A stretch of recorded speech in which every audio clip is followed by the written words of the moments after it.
Hello, I'm Dr. Raghu Nagaraj, Senior Consultant Orthopedic Surgeon at Fortis Hospital, Cunningham Road. I'm here to talk about the cartilage injuries of the knee joint. Cartilage injuries accounts for 20% of the overall injuries of the knee joint. Cartilage is a tough but very much elastic and flexible structure.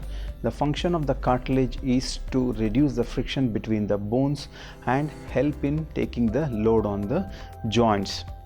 It also serves as a mold on the bones ends so that they glide against each other very much smoothly. So how does the cartilage damage? Cartilage damages usually happens due to injuries like in sports injuries or in road traffic accidents. Cartilage injuries can also happen due to the overuse, which can lead to the wear and tear, and it also can be lead to the age related wear and tear as well. So what are all the symptoms of cartilage damage? So whenever the patient sustains an injury to the knee joint and an injury to the cartilage, they will have the pain, swelling and stiffness and reduced movements of the knee joint. Sometimes if the cartilage damage is more and if it becomes loose within the joint, it can also lead to locking symptoms in the joint. So how do we diagnose that? So when the patient comes to OPD with these symptoms, pain, swelling and all, we usually do an X-ray. X-ray will give us a basic idea about the injury, and then we will subject them to the MRI scan to assess the location of the cartilage damage and also the severity of the damage. MRI give us the assessment of the cartilage damage. So what are all the treatment options available for the cartilage damage? If the damage is relatively minor, like in sprain or a grade 1 or a grade 2 damage, we treat them with rest and brace support to the knee joint to avoid further injury, and once the acute phase subsides, we will subject them to the rehabilitation program. So with the rehabilitation and physiotherapy, they regain back their movements and slowly the strength as well. So once the strength is good, they can get back to their normal day-to-day activities and also sports activities with time. Sometimes the damage will be more, like grade 3 cartilage damage. That times surgical options is the only available option because cartilage lacks blood supply. So the healing capacity of the cartilage is very poor in grade 3 injuries. So what are all the surgical options available for the cartilage injuries? The first option is usually an arthroscopy, a minimally invasive keyhole surgery of the knee joint, and it is usually done for injuries less than 1 square centimeter area of cartilage damage. So what do we do that in arthroscopy is, we'll make a small keyhole, pass the camera, looking in the camera we'll clean up the dead fragments and remove the loose debris in the thing, what we call as an abrasion chondroplasty. With that, the smoothness is regained back and the patient will be normal. The other option available for if the area of diameter the damage is around 1 square centimeter is marrow stimulation techniques. This is also done with the arthroscopy and keyhole technique.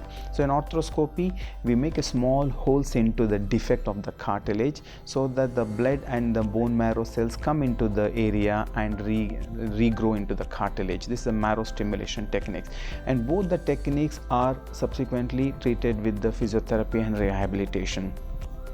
The other technique is PRP and stem cell injection. Usually this is used as an adjunct to the first two techniques of chondroplasty and microfracturing technique. If the area of the damage is little more, around 2.5 to 3 square centimeter up to 4.5 5 square centimeter, the options that we are left with is cartilage replacement. So there are two options available in this. One is an arthroscopic mosaicplasty or OATS. This is also a keyhole surgery technique where we'll make a small keyhole and take the cartilage from the non-weight bearing area here. So mainly the person loads the weight in this central part of the knee joint. The body weight goes into the center load bearing area. So when there is a damage in the load bearing area, we make a small keyhole, pass the camera and take a small cylindrical plex of the cartilage from the side of the knee joint, what we call as a non-weight bearing area, and replace it into the weight bearing area where the body weight goes. This is called mosaicplasty. So up to 2.5-3 square centimeter area of damage can be dealt with this arthroscopic mosaicplasty. If the area of the damage is more, close to 3.5 to 4 square centimeter, then what we suggest is to go for autologous chondrocyte implantation. This is basically a two-stage technique. The first stage, we do an arthroscopy and take a small cartilage sample from the non-weight bearing area and send it to the lab.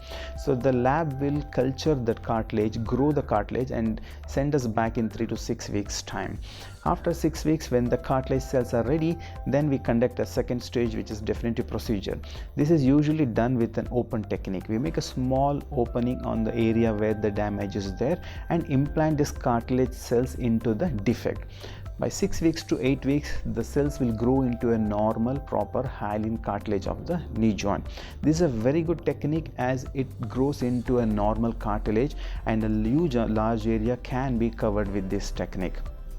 Once the surgery is done, very next day the patient will be made to bend their knees and put them on machine called CPM. So this will help in getting the movements back and also to mold the cartilage cells that we have implanted. Once the movements are regained in 6 weeks time, then we will start with the strengthening program. The patient will be a non-weight bearing with a walker for 3 weeks and then graduated partial weight bearing for another 3 weeks. After 6 weeks, the patient will be made to bear weight completely on their leg. By 3 to 3.5 months, the strength will be sufficient enough to start running and jogging exercises, and by 6 to 7 months, they can resume back their sports activities. So this kind of treatment will help in reducing the development of arthritis and further complications because of the arthritis. Thank you.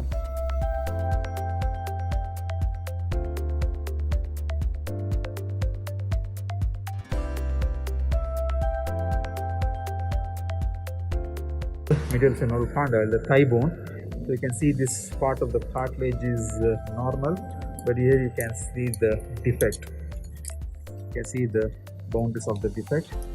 So this defect is around almost 4 to 5 centimeter in both the transverse and in the AP diameter. So normally the bone should be covered by this kind of cartilage here, like how we are seeing there, the white one. But here this part is missing, and if you see this, when we make the leg slide, that's the area where your body weight goes. So that's where we are going to implant the cartilage.